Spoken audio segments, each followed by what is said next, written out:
Welcome to Church Psychology, a podcast of the Negev Institute. We are mental health professionals looking at the intersections of social and behavioral science in the Christian life. Please connect with our free resources in our open community library at churchpsychology.org. We would be grateful if you would follow, like, or subscribe to Church Psychology wherever you are finding us, and also leave us a review. As we start, if we are to love the Lord our God with all of our mind, it makes sense to work on our headspace. So let's get to work. Well, welcome everybody to the Church Psychology Podcast. My name is Matt Schoeneman. I'm here with David Hall. Hey, David. Yeah. Hey, good to see you, Matt. Good to see you. This is our inaugural episode, David, of the Church Psychology Podcast. It's been a long run in the making, and I'm really excited to jump in with you on it. I can see the excitement on your face. I'm as well. We're here for it. What we wanted to do within this episode for all those that are listening or even watching us is to really introduce ourselves first and foremost. We're excited about what we're bringing, but that doesn't mean that you know what we're bringing. And so to start that process of explaining that, we wanted to first kind of say hello, kind of a cold call, kind of introducing. And so first of all, we'll introduce who we are, David, and then we'll kind of talk about our projects at hand. And so I'll start with that. But my name is Matt Schoeneman, like I said, and I'm a therapist and pastor in the Knoxville, Tennessee area. That's where we're from. David and I are both a part of a counseling center called Haven Counseling. And I also work at a local church. And so I bring to the table things related to the counseling world, but also to the theological pastoral world. And so that's kind of who I am. And I've got a lot of heart for different populations, but we can get into those things later. But David, why don't you describe who you are and we'll kind of dive deeper. Yeah, I am as Matt said, we work together at a counseling center in Knoxville, Tennessee. I'm a psychologist and teacher. I've not worked in vocational pastoral work before, but I've been in the church, as we say, like my entire life. I grew up in church environment and have kind of been through, particularly in kind of someone my age, I'm an old millennial in the kind of high bracket, but of that demographic generationally, but kind of grew up through a lot of things that I think a lot of people who are engaging with this podcast or video would probably have experienced in their own life, of kind of the different society and cultural trends, both larger, greater society and also in the church, of kind of coming up through the 80s, 90s, 2000s. And these are the best years. They were the best years. Yes, best years for music, best years for lots of things. And, part of Matt and my roles as well is we're with a group called the Negev Institute, which is a group that's been set up to really with a vision to empower church communities in mental health resources. And we'll talk and unpack some of kind of the why behind that. But yeah, I've worked as a mental health therapist my entire working career, basically adult life, since my mid-20s, and I'm in my early 40s at this point, and have worked with it in that field, serving a lot of people who are in the Christian community who identify as believers. And so these kind of intersection points between the worlds of mental health, both in the nitty-gritty in the counseling room and also culturally in discussions around mental health, is kind of places that I've lived and worked. And we just feel that there's a need to unpack this some. Well, you mentioned, the part about being a counselor for so long, but finding a unique space of believers that are seeking out counseling. I've found that, one of the unique parts that I think I've felt a little bit spoiled with is the church that I'm a part of. The reason I'm saying this publicly now, but I think that the part of the reason that they've kind of adopted me as a pastor is because of the counseling realm that I was trained in. But we recognize that not every church has a counseling center or even a strong grasp of mental health and the counseling process. And, I even had a friend I was talking to, and he being a pastor at one point, and just wanting to seek out some of his own help, and he had fear to express that to his other staff members because of the stigma that would be there. And so what I found is, even in our counseling center, David, of like the Haven realm, is we have a lot of believers coming to us and wanting to talk about these very deep issues, but wanting to do it through the element of their faith. And so it's not necessarily niche, but it is a sense that there's a great need of church-going believers in this city, at least, that are seeking out that type of care from a faith-based perspective. And so I think that that's some of what this comes from too, is that seeing that, I don't know if I would call it a disconnect, but there's something that feels like they can't necessarily seek that out at their church. Does that make sense? Absolutely. And you talk about the experience of being, spoiled. And it is like I've been very blessed to be in communities that have been very supportive of kind of the mental health process. And it's been talked about from leadership standpoints, and realize that's not everyone's experience. And so there are a few overlapping things that are kind of driving Matt and I in towards these sorts of conversations. One is we're at an interesting historical junction in both what it looks like for the church, and specifically in the United States, where Matt and I are, but in the Western world more largely, and the world in general. It's an interesting place. That's interesting. I mean, interesting is kind of a polite way to describe that was the most subtle way of can often feel like something that can often feel like a dumpster fire, culturally and otherwise. And I say that, and people are going to think about that means different things to them. What we identify as problems in our culture, depending on who you are and your kind of place in the world, you might identify problems from different directions. But I don't know anyone I talk to of any ethnic background or political persuasion or socioeconomic status that doesn't identify major problems. Right. And I don't hear anyone saying like, oh, stuff's great. Yeah. No one's saying that. There's that element.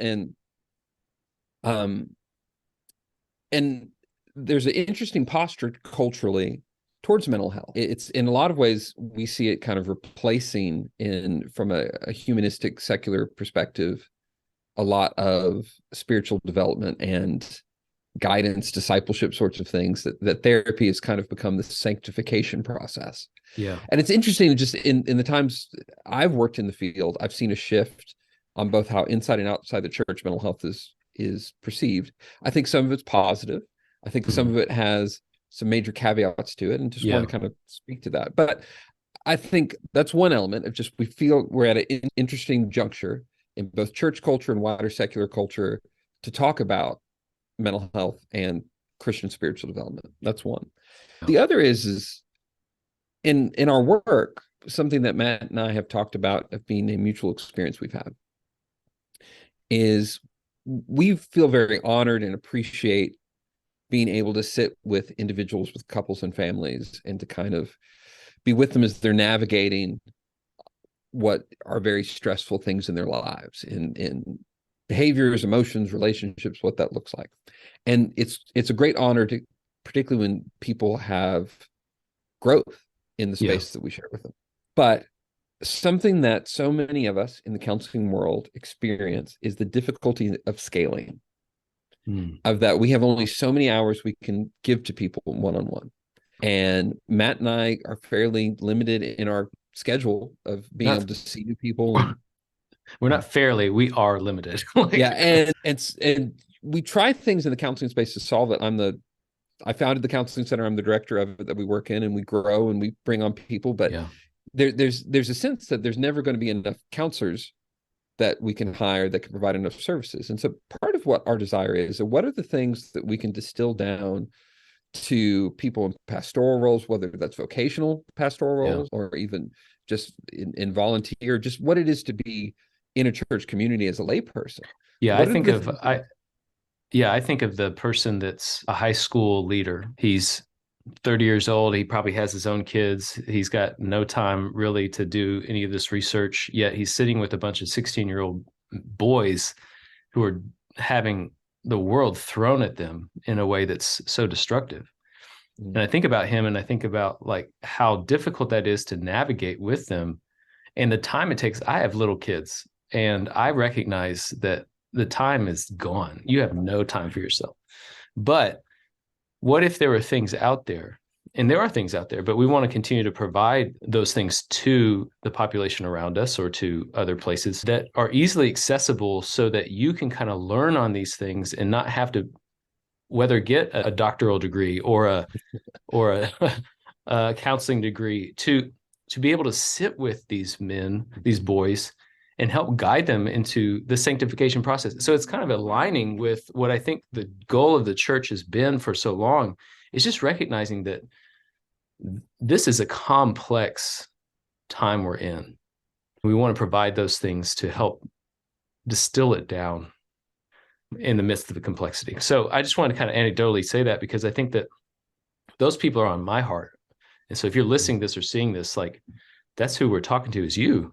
We want to provide this for you so that you have resources to navigate the leading of another. And we plan on just, it feels like an endless amount of topics that we can dive into of kind of looking at the angles of the state of the church and mental health. And, Matt, you and I were talking before we were recording. We're recording this in early 2023, which is that's just a weird year to say out loud because it's been 3 years since everything shut down. It's crazy.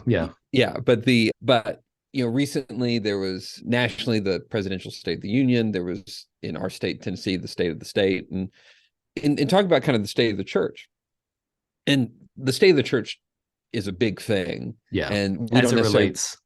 Yeah. But as it relates to what we do in kind of mental health and even kind of deciphering through what is mental health versus spiritual wellness. And that's stuff we grapple with people because oftentimes, depending on your particular faith tradition or just how you grew up or how your church kind of talks about things or how you think about things, kind of what's the line between this a spiritual problem? Is this something else? Is this something more related to my biology or something social that isn't necessarily spiritual? And that's a blurry line at times. And when we sit with people, we're often trying to unpack that. But when we're being honest, I think it causes us to reflect ourselves because I've moved in my career as a mental health provider. Things that I saw in a certain way have changed. Because some of it, there's certain things that I treated as a little more dry and clinical and from a kind of a secular humanistic lens that I've reevaluated in the context of my faith. And it's not because I became a believer in the context of this. Like I was trained in a Christian specific mental health program. I was trained in integration but it's a moving thing. And I think as the culture throws different things at us, I think part of being faithful, mindful of these things is we're constantly grappling with, how do we approach this in a way that is both practical? And that's part of how I see our work as therapists, Matt, is it's kind of the practice of life. And how do we practice our marriages, our relationships with family members? How do we practice that? But how does that relate to this higher questions of who are we created to be? And how is that continually playing out in our relationship with God? You mentioned this kind of moving process and how you even kind of grew in your understanding of things. And so like if we're too rigid in our kind of holding on to certain things, we can't move in that way. And so often someone had once told me it's like following God is like following a bumblebee. Like you're everywhere, And but I want to be clear to any of the listeners that this is not a bending or moving on the core beliefs of our faith. It is the bending of like, how do we walk alongside someone in a sense of like them deeper understanding those beliefs because they truly matter. I think when you started talking about the idea of who we were created to be, our identity, the culture, I think is what, and we say that term culture because it's kind of, in a sense, that which is not the belief of the Christian faith, like, and the kind of influences of that stuff is what I've seen is affected our belief of self or who we are to God. And so that process of shoring up our belief of our identity is taken different practices, I think, can be able to do that. Because as I have learned in my own process, I was not trained within a faith-based community. And I learned a lot of great things about the counseling. What I did, the problems that I found within that process was it was too self-focused on work. It almost like I was the god of my own universe. Mm. And as I tried to help people through that model, it worked temporarily, but ultimately their issues persisted because they were not aligned with who they truly were. And so just as a message to those listening as kind of foundational space is that our heart would be to align with who you really are in Christ. The foundation of those things we hold true. So just to pinpoint because on it that is one. when you find some people online, and it's the question of, am I letting heresy into my or on one side or the other side is, Yeah. is this a bunch of Bible thumping? And oh man, it's a tension. It is. And one of the things that we desire in for this podcast and the work that Matt and I do in the Gev Institute is to really walk in the tension that pushes both orthodoxy and orthopraxy, the correct belief of orthodoxy, the correct action of how are we living out these beliefs. Because is it in James where it says faith without works is dead? Mm-hmm.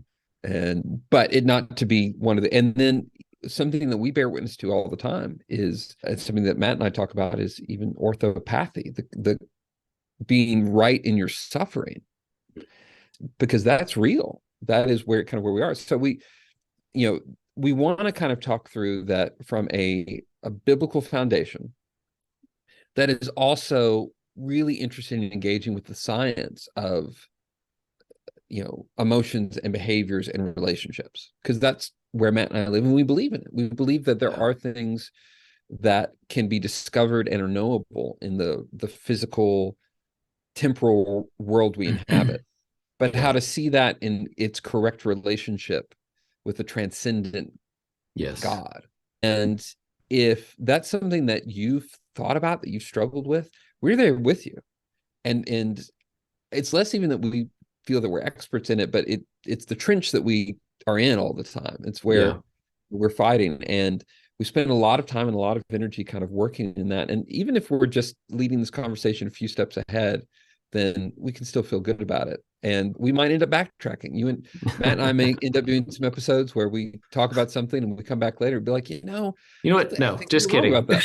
We're wrong about We're it. just wrong about that. As you're discovering this, we're there are lots of things that we plan on talking about and unpacking. And we really hope that this can be an encouragement to you. That's the basic sort of thing. We want to be a space where there's some conversations happening that, at least for Matt and I, aren't necessarily seeing happening. When I look at the kind of podcasting space, I see people talking about mental health. Oftentimes it's from a lay perspective, and that a non-professional, non-therapist talking about mental health. And there can be wisdom that's gleaned from that, but it's a different angle, a different process.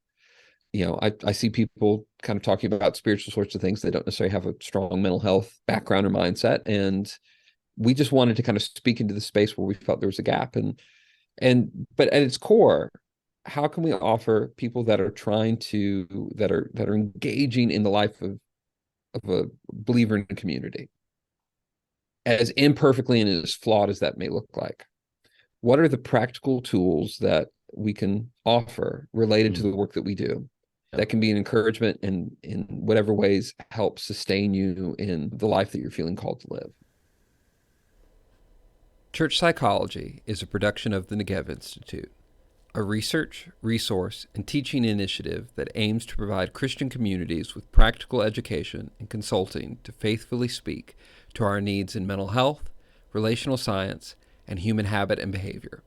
A great way to support Negev is to start a free membership in our open community library at churchpsychology.org, and then stay connected with our email newsletter to hear about new classes, publications, live forums, and in-person events. Again, you can find all that at churchpsychology.org.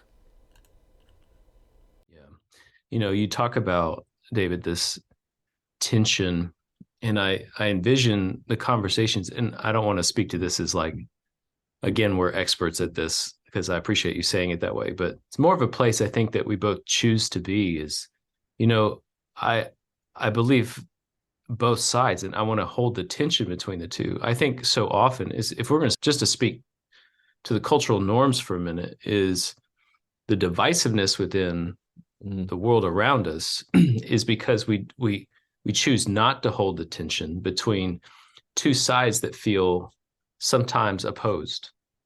But I feel that like now Jesus was very black and white with his teaching, but I think that he also held a tension between things that a lot of camps fell into both ways, especially as he would speak to both parties of the Sadducees and the Pharisees. They were majorly opposed.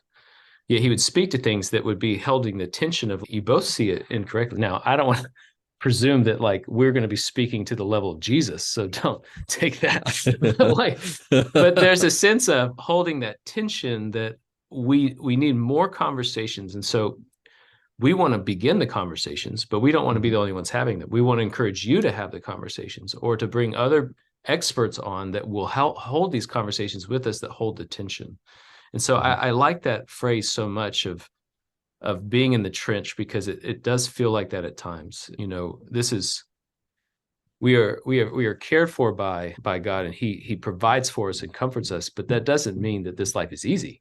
And so much of I think the diametrically opposed or like the spaces that we fall into is just trying to make life easy for ourselves because it's easier to think one way holistically than it is to hold the tension between the two.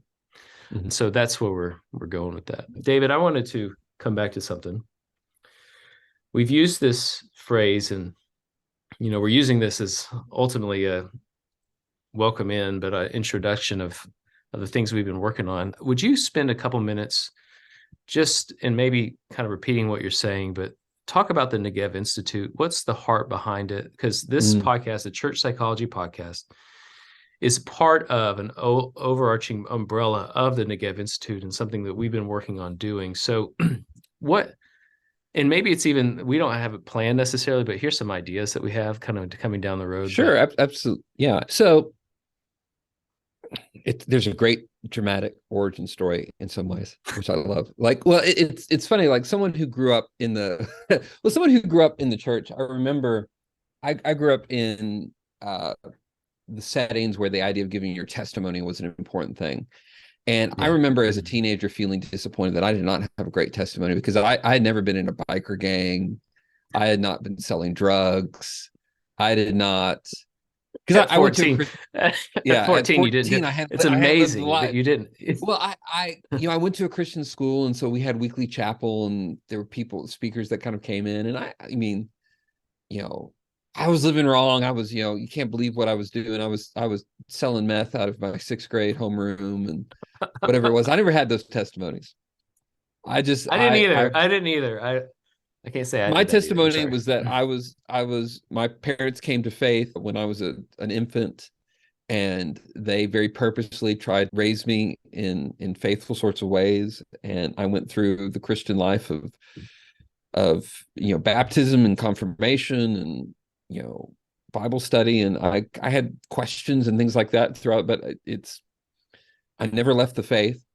Yeah, we'll probably do multiple episodes on just talking about the cultural concept of deconstruction, but I've gone through questions and so many different things, and even Matt and I have kind of talked about like what is it that causes anchoring versus not. But anyway, I don't have a dramatic story of that, but I do for Negev Institute. This is your moment. It's my moment to testimonial moment. In 2019, before COVID, back when we traveled around without thinking about lots of different things that we think about. I traveled. It was my first time visiting Israel. I went with my wife and my parents, and we got to do a pretty extensive trip in different parts of the country. And there were two things that struck me. One, Negev, the name, it's a Hebrew word, but it means dry or dry place. And it's a geographic region in the Middle East. That's a very dry place. It's in the south of the state of Israel. Yeah. And it's fascinating. I drove through it, and you have it's dry and rocky, and not a lot grows there naturally, but it's amazing. Like there is, you drive along kind of the main roads, and there are these different farms and kibbutzim that have their dates was one of the main things growing. So you have like it's just brown and dry, and all of a sudden, and then they have these things kind of popping up Yeah. in the desert. And it's amazing that with the right application, how a dry place can become very fertile, and even Mm. our willingness to step into a dry place. And so some of that picture was, I I feel that kind of it feels, whether it is or isn't, we feel like we live in a very dry place, Yeah. kind of culturally and otherwise, but how that can be an amazing opportunity for something to grow. Yeah. And if you look at through the whole narrative arc of scripture, it's often in the great adversity that things really flourish. And there's actually psychology to that. Outside of scriptural wisdom, there's there's concepts that we'll unpack at different points about anti-fragility and resiliency, and that how pressure really does cause us to grow. So this was something I was contemplating, and I had a moment praying at the Western Wall on the Temple Mount, and really feeling, but having that image of this idea of this dry place. And what was it I was at kind of a crossroads in different career things at that point, of really thinking about what is it I'm supposed to be doing. At that point, Yeah. I had worked as a teacher and as a therapist, and felt meaning in the work that I did, but really having this sense of, but what's this next season? What am I being called to? And it literally Right. was being pressed against these giant stone blocks on the Temple Mount, praying that I began to form this, whether Mm. it was what was the line between my own creativity and Right. Holy Spirit or Yeah. ego or whatever it is. And again, that's even going to relate to this, because I it becomes, how do we kind of discern those sorts of things? So that was the genesis story. But beyond that, it's simply the question of, and as a journey in my time as a therapist, when I first started in my career, at this point, it was about years ago, Mm-hmm. there was a lot of uh, hesitancy I felt for a lot of people kind of in the church and in church culture towards counseling or mental health. And the barrier at the time was convincing people like, no, this isn't bad. This isn't a bad thing. And that's not the problem I see anymore. I see, Yeah. generally, I find that most people, even very conservative individuals, are open to ideas of counseling in ways that I never saw early in my career. The Right. barrier is finding, people are interested in the topic, but it's finding sources that are mindful of the values of the communities being spoken to. There's a low Yeah. trust factor between secular psychology and a lot of biblically based church communities. Yeah. And that distrust is well founded. Yeah. Exactly. Mental health is historically been, the mental health profession has historically been fairly anti-religious, and that's been true in the past, and it's true now. Yeah. And people are interested, and they want to know, like, how do I communicate better with my spouse? How do I really encourage my children in ways that help them develop in flourishing Yeah. ways? How do I overcome patterns of addiction or compulsion? How do I have better emotional regulation and be Mm-hmm. less anxious? And all, there's a desire for that, but how can I, and I'm interested in what you have to say, but is this going to be given to me in a way that chips away at my faith? That will this become a new Yeah. God in my life? Yeah. So Yeah. And let me pause you for a second, because I think that where there is a development of desire to seek out their own counsel in these areas, it's still done outside of the church normally, mhm, because it's like this sense of like, I know I need this, or I think I need this, but I don't necessarily want to have that conversation with people in my church yet. And mhm, some of that is that sense of like, I don't want to be exposed for having this about me. I don't want to be known in mhm, this way. I don't necessarily trust people to hold that information. There's a lot of things that have been there, and I think rightly so, even from the church's standpoint. Now, we talked about how the counseling profession has necessarily been the most well-founded thing in like connecting you to God, but the same thing with the church has not been well-founded necessarily to allow space of vulnerability, unfortunately. And I say that with all grace and compassion, because I've walked through a lot of that too in my own life of not really giving that grace and compassion.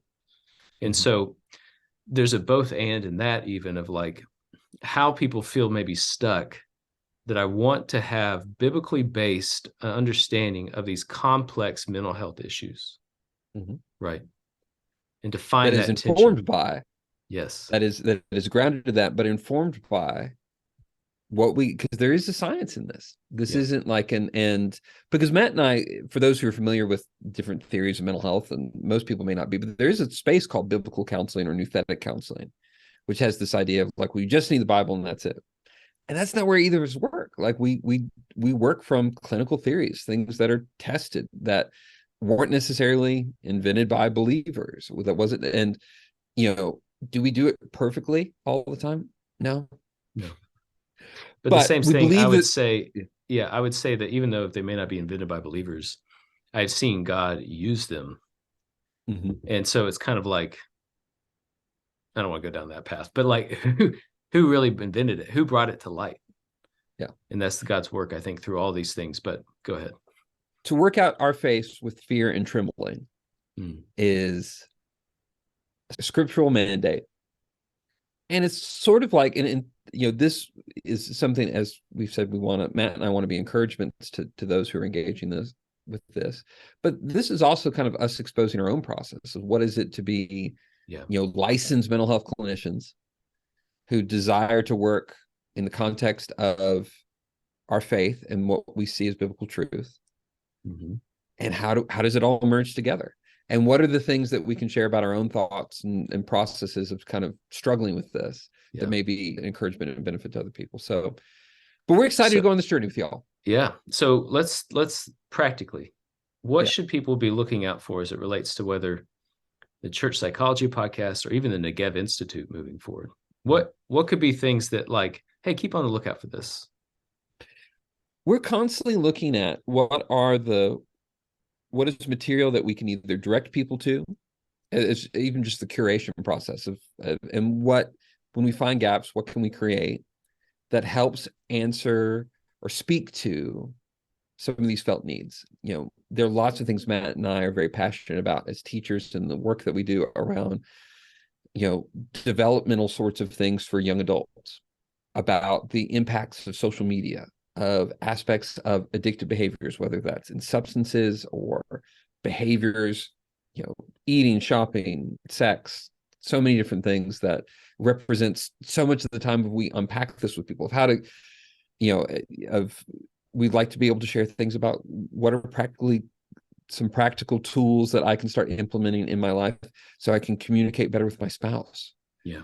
How do I think about dating and kind of all these things that as counselors we're kind of called to speak to. And the church in different ways is kind of called to speak to. And how can we, from our position as counselors, translate things that can be used by pastors, by lay leaders, by just people in their own family lives that desire things that represent kind of a groundedness in a biblical worldview that still doesn't gloss over the pain points Yeah. and kind of equips in that. So that's not concise, but that's No. Well, that's and it. and to that end, the vehicles of that I think are going to be Yeah. this podcast. I think at times you may see written articles of some of that, of this Mm-hmm. content. There are going to be trainings, I think, in the future, whether maybe you're a leader of one of the faith communities around us, maybe you're a pastor of one, and you see us and you say, I would love for them to speak on this topic. We'd love to hear from you and let you know, or and walk with you in them. Mm-hmm. And so I think there are going to be a lot of forms of this that we're dreaming up of the avenues to which you can Mm-hmm. not just gain this knowledge, but to walk along in the harder conversations. I would even say it that way, because I do want us to provide content. I want there to be truth out there, at least in the sense that we feel God has directed us in understanding some of these things. But I want there to also be not just this sense of I'm downloading information, but that I'm moving in a new space of Mm-hmm. holding that tension, of relating well to the people around me that God has put in my life. And Mm-hmm. maybe these are encouragements to do that. Mm-hmm. I'm not just downloading. Yeah. I'm living in a newer or more grown way where God is Mm-hmm. growing me up into himself. And so Mm-hmm. that's, I think, my addition to what you said about just what we want to be. Absolutely. Yeah. Well, as we wrap up, Matt, I like we said, for anyone who's checking this out, we want this to be an interactive journey, to kind of echo something Matt was just saying. Like, we'll have different things that we really desire, not just for y'all to download with or to just take in, but this to kind of be a conversation. Yeah. Because we are in our kind of piece of the world.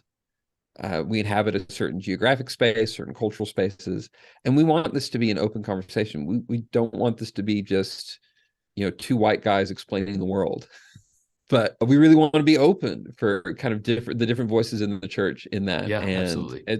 as you kind of, and so I'm looking forward to just for Matt and I to continue to talk about things, and for the other people we'll be able to speak to in this process. And as you journey with us, even at the time of recording, we have, if you can find information on us at churchpsychology.com. You can also go to the main website at negev.institute. Or negevinstitute.org, or a few different variations of that. You'll be able to find even some of the free resources we have available now. And thank you for doing this. And Matt, will be an interesting ride. It will be, David. Thank you. And to all those that have listened, we're so grateful for you to join us on our first episode. We are encouraged by you, and we hope to encourage you. So we will speak with you soon. Thank you again for being a part of our latest episode of Church Psychology. If you have enjoyed it, we hope that you will share this episode with others in your life. And please do remember to follow, like, and/or subscribe to Church Psychology wherever you're finding us, and leave us a review.